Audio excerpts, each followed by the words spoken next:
የፊልጵስዩስ መጽሐፍን ጥናት ጀምረናል። ዛሬ ደግሞ ከቁጥር 12 ጀምሮ ያለውን ሐሳብ በትንሹ አካፍላችሁና ዋናው የፊልጵስዩስን መጽሐፍ ሙሉውን ምዕራፍ በምዕራፍ እናጠናለን አይደለም። ዋናው ዓላማችን በፊልጵስዩስ አማኞች ውስጥ ያለ የተሰጣቸው የእግዚአብሔር ጸጋ አለ። በዋናነት ሁለት ጸጋዎች አላቸው ብለናል። እነሱ ሁለት ጸጋዎች እንካፈላለን እስከሁሉ ያለው ጊዜ እና ትናንትና መግቢያውን ተመልክተናል። ጌታ መልካም ጊዜ ሰጥቶን ነበር። ዛሬ ደግሞ ከ12 ጀምሮ ያለውን እናጠናለን። ነገር ግን ወንድሞች ይህ የደረሰብን በእውነት ወንጌልን ለማስፋት እንደሆነ ታውቁ ዘንድ እወዳለሁ። ስለዚህም እስራቴ ስለ ክርስቶስ እንዲሆን በንጉሥ ዘበኞቹ በሌሎቹ ዘንድ ተገልጧል። በጌታ ካሉት ወንድሞቼ በፊት ስለ እስራቴ ታምነው የእግዚአብሔርን ቃል እንዲናገሩ ያለ ፍርሃት ከፊት ይልቅ ይደፍራሉ። አንዳንዶች ከቅናትና ከክርክር እንኳን ሌሎች ግን ከበጎ ፈቃድ የተነሳ ክርስቶስን ይሰብኩታል። እነዚያ ወንጌልን መመከቻ ለማድረግ እንደተሾምኩ አውቀው በፍቅር ይሰብካሉ። እነዚህ ግን በእስራቴ ላይ መከራን ሊያመጡብኝ መስሏቸው ለወገናቸው የሚጠቅም ፈልገው በቅን ሐሳብ ሳይሆን ስለ ክርስቶስ ያወራሉ። ምን አለ ቢሆንም በሁሉ ጎዳና በማመካኘትም ቢሆን ወይም በቅንነት ቢሆን ክርስቶስ ይሰበካል። ስለዚህም ደስ ብሎኛል፣ ወደፊትም ደግሞ ደስ ይለኛል። ይህ በጸሎታችሁና በኢየሱስ ክርስቶስ መንፈስ መሰጠት ለመዳኔ እንዲሆንልኝ አውቃለሁና ይላል እና በዚህ በፊልጵስዩስ መጽሐፍ ላይ ሐዋርያው ጳውሎስ እየተናገረ ያለው አንደኛ ያለው ምን ውስጥ ነው ብለናል? እስር ቤት ውስጥ ነው ያለው። ስለ ወንጌል ታስሮ እስር ቤት ውስጥ ነው ያለው። እስር ቤት ውስጥ ሆኖ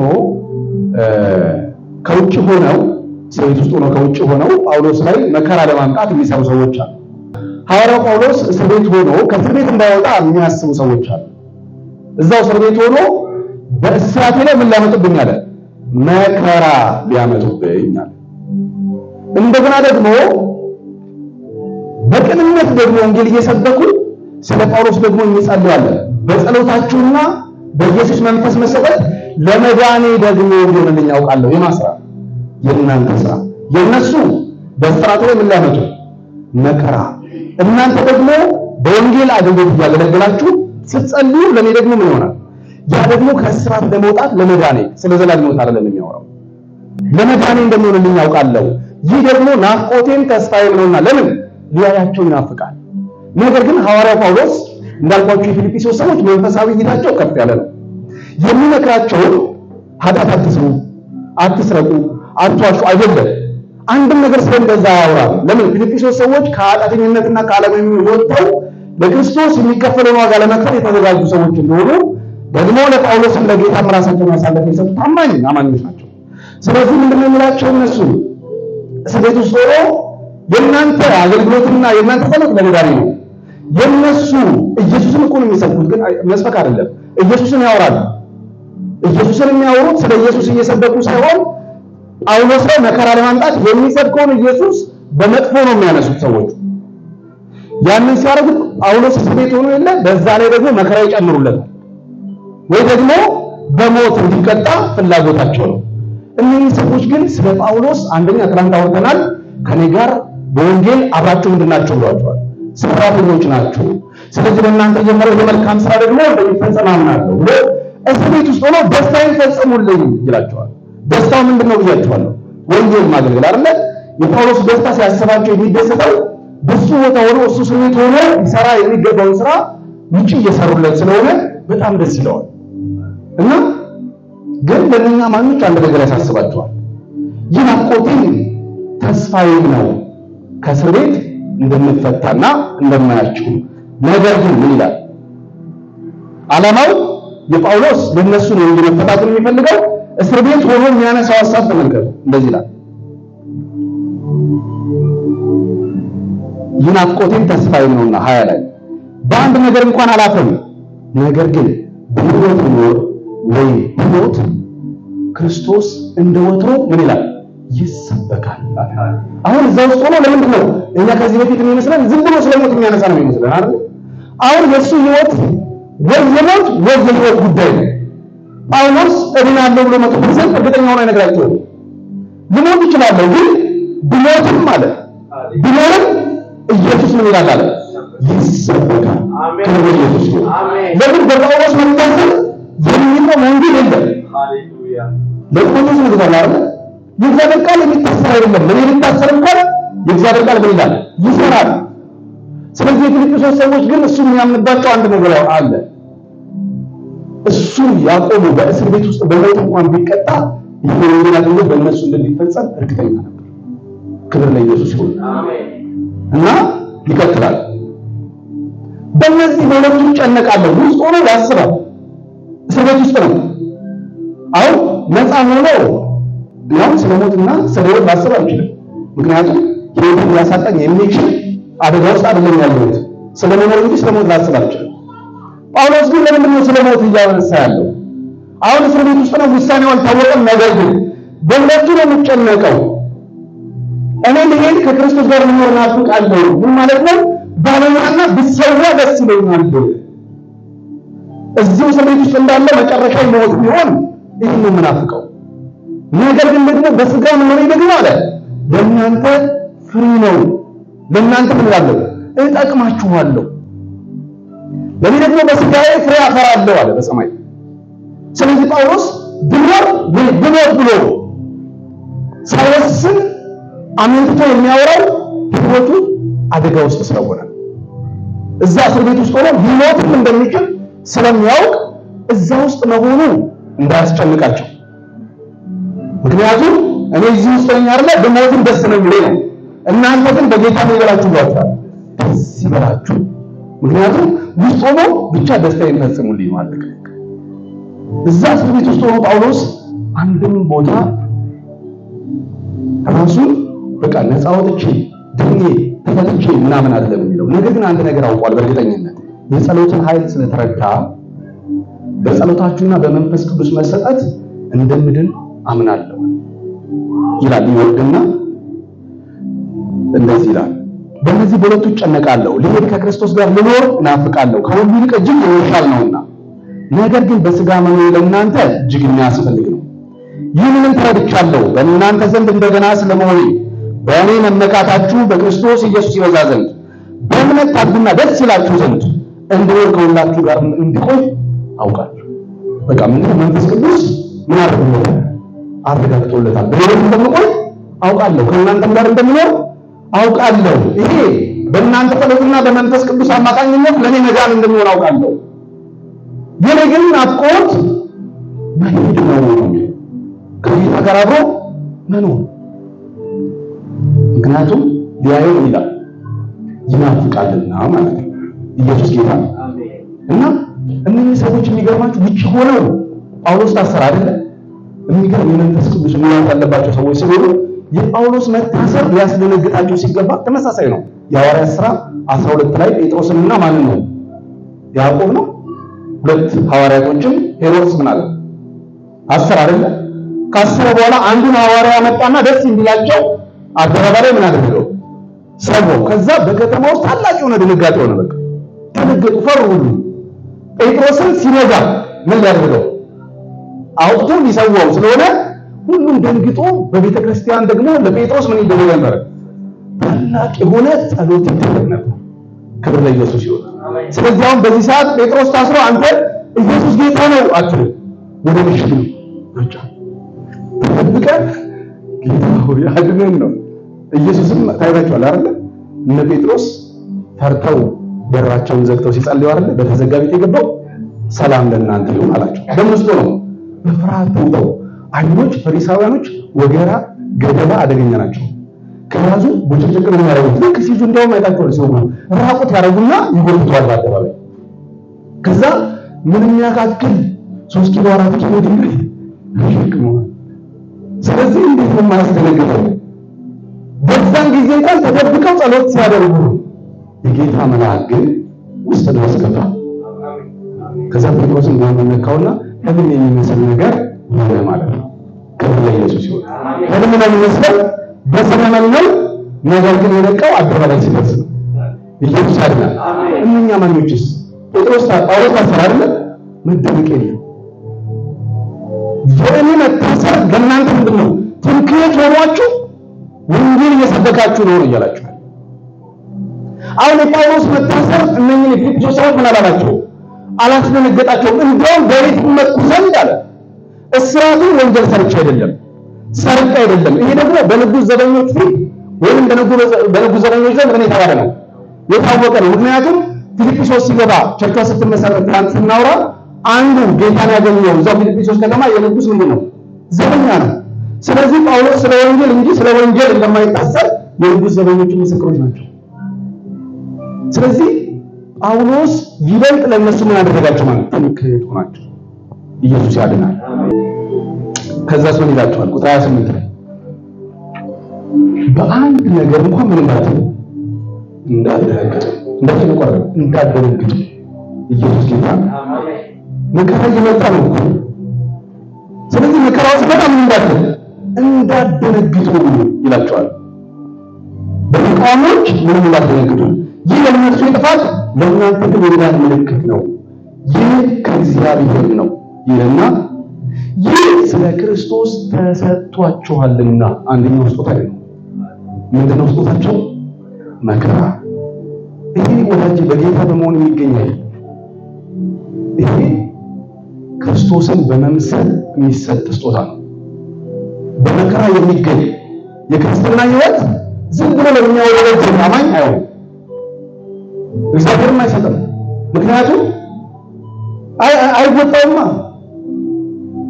ራሱን ለሞት አሳልፎ ለሰጠ አማኝ የሚሰጥ ስጦታ ነው። ሐዋርያው ጳውሎስ በእኔ ተመኩ እያላቸው እኔ ታስሬያለሁ፣ ልሞት እችላለሁ፣ ስለዚህ እናንተ ተመከሩ፣ ወደ ጎጇችሁ ይወጣ፣ ከዚህ በኋላ እንዳትታዩ እንዳትሞቱ እናንተ ወደ እኔ አላላቸው። እነሱን እያበረታታቸው ያለው አሁን የመከራ የመጣባችሁ ለበጎ ነው፣ ለክርስቶስ ስለሆናችሁ፣ በክርስቶስ ስለሆናችሁ ለእናንተ ምንድነው? ምልክት ነው። ስለዚህ ለዚህ ይበላችሁ፣ ደስ ይበላችሁ። ክብር ለኢየሱስ ይሁን። ከዛ ይቀጥልና ምን ስለማድረግ ነው የሚያወራው?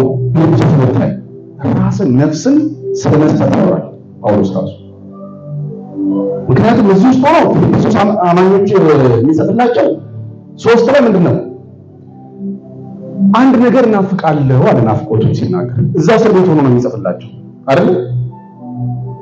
የትንሣኤውን ኃይል እንዳውቅ በመከራው እንድመስለው በሞቱ እንድመስለው ምን እንዳለ እመኛለሁ ብሎ እዛ እስር ቤት ውስጥ ሆኖ የሚንበረከክበት ጉዳይ የመፈታት ጉዳይ ሳይሆን የመሰቀል ጉዳይ እንደሆነ ሊታወቅ ይገባል። እየጻፈ ሙሉ ደብዳቤውን የሚጽፈው እኮ እስር ቤት ነው። ስለዚህ እዛ ውስጥ ሆኖ እዛ ውስጥ ያለው የሕይወቱ መጨረሻ እንደ ኢየሱስ ክርስቶስ መሰቀል እንዲሆንለት እየጸለየ ምን ማለት ነው? መከራ ነው እየጸለየ ያለው። እንደ ክርስቶስ መሰቀል ነው የምፈልገው። ከሞት ሁሉ የሚበልጥ ሞት ነው አይደል? ለምሳሌ በቃ መሞት ግዴታ ነው ሆኖብኝ በአንድ ክላሽ ብትመታኝ ደስ ይለኛል። ምክንያቱም እዚህ ላይ ወጥሬ ለሰከንድ አልቆየም፣ ህመሜንም አላዳመጠውም አይደል? አሟሟትም እኮ አለ አይደል? በቃ በሰላም የምትሰናበትበት አሟሟት። አውሮፓ ሀገር እንደውም አለ ራስን ለማጥፋት ከፈለግ ፈረመ ገብተህ በሰከንድ ውስጥ ጸጥ ያደርገዋል። ታዲያ እንደዚህ አይነት አሟሟት ሞቱ እረፍት ነው የሚባለው እንደው አይደል? እንደምትገላገል ክርስቲያን በቆንጆ መንገድ ማሽን ውስጥ ትገባለህ፣ አምሮብህ ፈረደ ወደ ጌታ ምን ስቃይ ነው። እንደዚህ አይነት አሟሟትም አለ እኮ። ሐዋርያው ጳውሎስ ግን እየተመኘ ያለው ሞት በመስቀል ላይ ከተሰቀልክ በኋላ ፈጽሞ አትሞትም፣ ነፍስ አትወጣም መስቀል ላይ ስቃይ ብቻ ነው። የመስቀል ሞት እኮ የሚለየው አንተን አለመግደል ነው። ትንሽ ከተሰቃየ በኋላ ራሳቸው መጥተው ቋንጃ ይሰራሉ ማለት ነው። እዚህ ጋር ይሄ በቃ መገጣጠሚያን በሙሉ በምን ያላቅቁልሃል? በመዶሻ እዛው ላይ እንዳለ ነፍስ እንድትወጣ ያደርጓታል ማለት ነው እንጂ በመስቀል ሰው ተሰቅሎ ራሱን በራሱ ሊሞት አይችልም። የመጀመሪያው በመስቀል ተሰቅሎ አንድም አጥንቱ ሳይሰበር የሞተው የናዝሬቱ ኢየሱስ አሜን። ከአጥንቱ አንድ እንኳን አይሰበርም ተብሎ በትንቢት ስለተጻፈ ልክ ስቃዩን ከተሰቃየ በኋላ የመስቀሉን ስቃይ አሟሟቱን ግን በእነርሱ ያላደረገው አባቱ አሁን መንፈሴ ተቀበል ብሎ ሰጠው ማለት ነው። ግን መከራውን ግን ከጠጣ በኋላ ያ ጥምቀት ሆኗል። አንድ የምጠመቃት ጥምቀት አለች እስክትፈጸም እጅግ ይጨነቃለሁ አለ። ያቺ መከራ ጥምቀት ግን እኮ ከዛም ለማምለጥ እኮ ደግሞ ተንበርክኳል እኮ ይሁን ብትፈቅድ ይቺ ጽዋ ከኔ ተለይ። ምን አይነት ስቃይ ሆነ አይቶታል። የተምላል ይያላው አይደል? ከዛ በታላቅ እንባ በለቅሶ በጩኸት ጸሎት አቀረባለን ይወራንጻል። ስለዚህ ምን አይነት አሟሟት እንደሆነ ተመልከቱ። ኢየሱስ እንኳን ፈርቶ ነበር ይሉት ፍጹም ሰው ነው የምንለው በዚህ ምክንያት። ሐዋርያው ጳውሎስ ግን የሚመኘው ግን ሰውየው አውለው የሚመኘው እንደ ኢየሱስ ሲጨነቅ ሲወጋ ያን የትንሣኤውን ኃይል እንዳውቅ ነው የምፈልገው ይላል ኢየሱስ ይላል። አሜን። ምክንያቱም አፈርሶ መነሳት የለመደ ሰው ስለሆነ ወገር ማለት ነው። ወገር አልተገኘም ለምን ይነሳል? ወገሮች ጨርሰው ሞቷል ብለው ሲሄዱ እሱ አራግፎ የሚገባ ሰው። ስለዚህ በቃ እኔ በመስቀል ላይ ተሰቅዬ ያንን የትንሣኤውን ኃይል እንዳውቅ ነው የምመኘው አለ። ኢየሱስ ያድናል። ይህንን የምናውቀው ጸጋ ይደርሳል። አሜን። ስለዚህ ይሄ ስለእናንተ ተሰጥቷችኋል ለእናንተ። ከዛ በኋላ ለፊልጵስዩስ ሰዎች የሚጽፍላቸው እኮ ባልንጀራችሁ ከእናንተ የሚሻል በትሕትና ይጠራ። ለምን? እርሱ በእግዚአብሔር መልክ ሲኖር ሳለ ከዛ በቀር መተካከል መቀማት እንደሚገባ ነገር እንኳን አልቆጠረም። ለሞት ካልሆነ ይሆን ይልና አሟሟት የተለየ ስለሆነ ለመስቀል ሞት እንኳን የታዘዘ ሆነ ይላል። ስለዚህ ለእናንተ ይህንን ነው መመክራችሁ። በክርስቶስ ኢየሱስ የነበረው የሐሳብ በእናንተ ዘንድ ደግሞ ይሁን ነው የሚለው። ኢየሱስ ያድናል። እንደዚህ አይነት መመከር ደስ አይልም? ሰማይ የሚያስገባ እኮ ነው በቃ። እና በቃ በመከራ ውስጥ መደሰት ነው ሐዋርያው ጳውሎስ እያስተማራቸው ያሉ ሰዎች። እነኚህ የፊልጵስዩስ ሰዎች ሌላም ጸጋ አላቸው። እንዴት ተደረጉ? በጣም የሚገርም አነቃቅ ነው የተነኩት። ኢየሱስ ያድናል። እና አነቃቃቸው ከሌሎቹ አማኞች የተለየ ስለሆነ ሐዋርያው ጳውሎስ ሁሉም ቦታ እነሱ ምን ያደርጋቸው ነው መማሪያ። የመቄዶንያን ሰዎች ታውቋቸዋላችሁ እያለ ነው የፊልጵስዩስ ሰዎች ማለት ነው። የመቄዶንያ ማለት ፊልጵስዩስ የመቄዶንያ ዋና ከተማ ነች ብያቸዋለሁ አይደል? ስለዚህ እነኛ አማኞች እየተጠበቀባቸው ያለው ነገር ምንድነው? ከክርስቶስ ጋር አብራችሁ መከራ ተቀበሉ ነው። ስለዚህ አንድ ሰው በክርስቶስ ካመነ በኋላ ወዴት ነው ማድረግ ያለበት? ከክርስቶስ ጋር አብሮ መከራው ለመቀበል ነው ማድረግ ያለበት። መከራ ለመቀበል ደግሞ አንደኛ ጢሞቴዎስ መጽሐፍ ምዕራፍ 2 ላይ ጳውሎስ እግዚአብሔርን ለመምሰል እንደክማለን አለ። ስለዚህ ደግሞ ምን እንላለን? እንሰደዳለን ይላል። ስለዚህ አንድ ሰው ክርስቶስን እየመሰለ ሲያድግ የክርስቶስን መልክ እየተሳለበት ሲመጣ ወዴት ነው እያደገ የሚመጣው? ወደ መከራ ነው እያደገ የሚመጣው ማለት ነው። ለምን? መከራችን ወንጌል በምንሰብክበት የከፍታ ልክ ነው። በቃ አንድ ሰው አምሮ ወንጌል የሚሰብክ ከሆነ እውነቱን ነው የምላችሁ ኢትዮጵያ ውስጥ እንኳን ከዚህ የሚልስ መከራ ሊደርስበት ይችላል። ግን ማን ነው አምሮ ወንጌል የሰበከው? ዛሬ አውድና ኮንቴክስት የሚባል ነገር አለ አይደል? በማንበብ ብቻ እኮ አይደለም አውድ ነጠላ ለብሰን የነበረው ለምን ነው? አውድ እና አውድ ሙስሊም ነው አይደል? እዛ ወንጌል ስበክ ሲባል አይ ባውዱ ነው ለሙስሊም ነው ሙስሊም አለ አይደል? ሙስሊም ኢቫንጀሊስቶች አሉ አይደል? ስለዚህ አሁን ለማጥተናል ማለት ነው። ባውዱ ላይ ተደረዋል እና በአውዱ ስለሆነ መከራ የለም። ያለ አውድ ሲሆን ግን መከራ አይደለ? እንደው ሲስተም ምናምን እያልን ከመከራ ለማምለጥ የምንጠቀምባቸው መንገዶች መጽሐፍ ቅዱስን አይደግፍም። እኛ ግን ደካሞች ስለሆነ ነው። በቃ ምንም ማድረግ አንችልም። ድካማችንን ማመን እኮ ነው። በቃ ተንበርክከት አጋ ሙላት ማለት ነው። አለቀ። አበርታይ ማለት እኮ ነው። ወይ ደግሞ ፍቅሩ ይግባኝ። ፍቅር ነው በቃ ኃይል ያለው።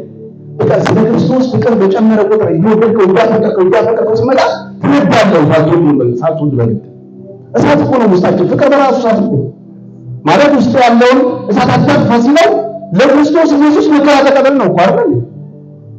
እኔ አመንኩትን አውቀዋለሁ ደግሞ መከራ እቀበላለሁ ካለ በኋላ አንተ ደግሞ እንደ ኢየሱስ ክርስቶስ በጎ ወታደር ሆነ አብረኸኝ እንደዚህ መከራ ተቀበል። ልጁን አሳድጎ ለመከራ የሚጥል መንፈሳዊ ልጅ የሞት ልጅ ነው ጣል ብሎ ያራራሉ። ለምን ከክርስቶስ ጋር አብረን መከራ ብንቀበል አለ ጳውሎስ ከክርስቶስ ጋር አብረን እንነግሳለንና በሰማይ ትልቅ የሆነ ክብር ተዘጋጅቷል። ከክርስቶስ ጋር አብረው መከራ ለሚቀበሉ ክርስቶስን መስለው ለሚሰደዱ የክርስቶስን ሕይወት እየገለጡ ለፍለት ለሚኖሩ ሰዎች እግዚአብሔር ያዘጋጀው የተለየ ክብር አለ። ለአማኞች ሁሉ እኮ ክብር አለ። ምክንያቱም ትንሣኤ በራሱ ምንድነው? ክብር ነው። በውርደት ይዘራል በክብር ይነሳል ከተባለ በቃ አንድ ሰው ሞቶ ሲነሳ ከብሮ አራቸው ከክብር ወደ ክብር ተቀይሯል አይደል? ነገር ግን ጳውሎስ ጢሞቴዎስን የሚመክረው ምንድነው? በክርስቶስ ኢየሱስ ያለውን መዳን አለ ከዘላለም ክብር ጋር እንድታገኙ ለእናንተ ጸናለሁ ነው የሚለው። ስለዚህ በክርስቶስ ኢየሱስ ያለ ምን አለ? መዳን አለ። እሱ ሌላ በክርስቶስ በኩል በጸጋ የተሰጠ ነው። ከዛ ዘላለማዊ ክብር ደግሞ አለ። ሁለተኛ ጢሞቴዎስ መጽሐፍ ምዕራፍ 2 ላይ ወረድና ማንም ደግሞ ራሱን ከነዚህ ያነጻ ለጌታው ይቀጥል ለበጎ ስራ የሚሆን ካልባ የክብር ዕቃ ይሆናል ነው። አሁን ያ ክብር የተዘጋጀው ራስን የክብር ዕቃ አድርገህ ስትቀርብ ነው ማለት ነው። ምክንያቱም ራስን የክብር ዕቃ ስታደርግ በአንተ ክብር ይገለጣል። ስለዚህ በአንተ የተገለጠ ያለው ክብር ደግሞ ለእግዚአብሔር ክብር ስለሆነ በሰማይ በምድር አክብረኛልና ብሎ በሰማይ ያከብራል። እኛ እኮ መዳን ለአማኞች ሁሉ ይሰጣል አለ እንጂ አክሊል ለአማኞች ሁሉ ይሰጣል አለ። በጸጋ መዳን አለ፣ በሥራ ግን ደሞዝ አለ። በጸጋ መዳን ሲኖር በሥራ ደሞዝ አልቀረም። በጸጋ ምን አለ? መዳን። በሥራስ ደሞዝ አለ፣ አክሊል አለ። ምክንያቱም እያንዳንዱ እንደ ድካሙ ደሞዝ ይቀበላልና አላለ ጳውሎስ። ስለዚህ እነዚህ ሰዎች እያዘጋጃቸው ያለው ለታላቅ የሆነ ተጋድሎ ነው ማለት ነው። ለታላቅ የሆነ መከራ ነው ማለት ነው። ኢየሱስ ያድናል። ስለዚህ ሰው ማደግ ያለበት ወዴት ነው? ወደዚህ ከፍታ ነው ማደግ ያለበት። ለክርስቶስ ወንጌል እንደሚገባ ኑሩ ይላቸዋል። ነገር ግን አሁንም እየኖሩ ያሉት ጥሩ ኑሮ ነው። ነገር ግን ማደጋችሁ በእውቀት በማስተዋል ከፊት ምን እያለ እያደገ ይሄድ የሆነ የሚቆም አይደለም። ገና አልደረስንበትም። ጳውሎስም እኮ ገና እንዳልያዝኩት ይሰማኛል አለ። እንግዲህ ጳውሎስ ገና እንዳልያዝኩት ይሰማኛል ካለ አስቡት፣ የተከፈለ ዋጋና ሊኖርለት የሚገባው ኑሮ በጣም የተለያየ ነው ማለት ነው። እንዳልያዝኩት እቆጥራለሁ፣ አሁን ደግሞ የኋላውን እየረሳሁ የፊቱን ለመያዝ እጄን እዘረጋለሁ፣ የያዝኩትን ለቅቄ የያዝኩበትን ለመያዝ። ኢየሱስ ጌታ ነው። የያዘን እኮ አለ ወደ ራሱ የሚስበው። እንዴት በቃ የሆነ ከፍታ አለ እንድንደርስበት የሚፈልገው ከፍታ። ሰማይ ያዘጋጀው ክብር አለ። ማንም ሰው በዛ ክብር እንዲጎድል ይዘራል። ለዛ ክብር እንድንመጣ ጳውሎስ ለተመረጡት እጸናለሁ ነው እያለ ያለው። ጳውሎስ ለገላትያ ሰዎች እኮ ድጋሚ መልእክት የጻፈላቸው እንዲድኑ አይደለም። ለሮሜ ሰዎች ድጋሚ መልእክት የጻፈላቸው እንዲድኑ አይደለም። እነዚህ ሰዎች አማኞች ናቸው መጀመሪያ። ነገር ግን ድጋሚ መልእክቱን የሚጽፍላቸው እኮ እነዚህ ሰዎች ከክርስቶስ ጋር ክብርን የሚቀበሉበት ከፍታ ላይ እንዲደርሱ ነው። መልእክት እኮ መንፈሳዊ ለማድረግ እንጂ ሰዎች እንዲድኑ አይደለም የተጻፈው። አንብቦ እንዲድን አይደለም። የዳነው ሰውዬ አንብቦ እውነቱን ወደ ማወቅ እንዲደርስ ነው መልእክት የተጻፈው። ለበጎ ሆነልንና ለእኛም ደረሰ ማለት ነው። እና ኢየሱስ ተስፋችን ነው። በቃ ምንም እዚህ ምድር ላይ ስንኖር ፈታ ብለን ዘና ብለን እንኖራለን።